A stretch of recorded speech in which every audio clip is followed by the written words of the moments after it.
Good afternoon, everyone. We are only hours away from a government shutdown, and the Democrats have a very clear binary choice. They can choose to keep the government open by voting for a short-term, nonpartisan, clean continuing resolution,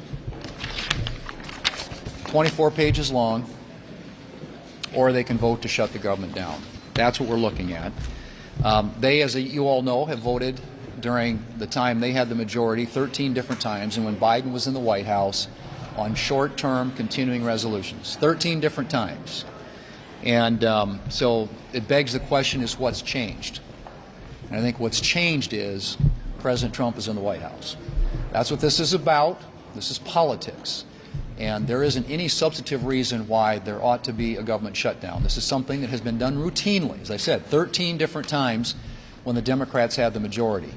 But we are not going to be held hostage for over $1 trillion in new spending on a continuing resolution, nor are we going to be held hostage to allow illegals to get free health care in a continuing resolution.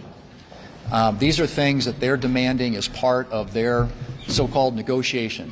Ladies and gentlemen, there isn't anything here to negotiate. This is a routine funding resolution to keep the government open so that we can continue our appropriations work and fund the government in the old-fashioned way, which is allowing the Appropriations Committee, Democrats and Republicans, to work together as they have been. And by the way, the Democrat leader keeps talking about not consulting. The Appropriations Committee, they picked the date.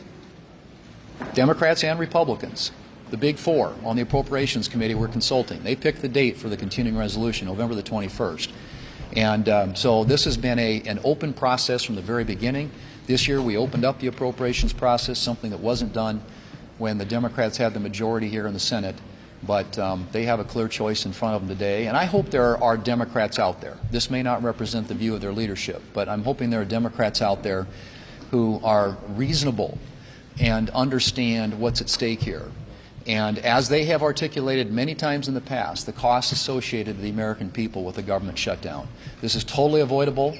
It is a decision they're going to have to make, and if the government shuts down, it is on the Senate Democrats. The House has acted. The President's ready to sign the bill, and all that's left is for 8 Democrats to join us in passing that bill today.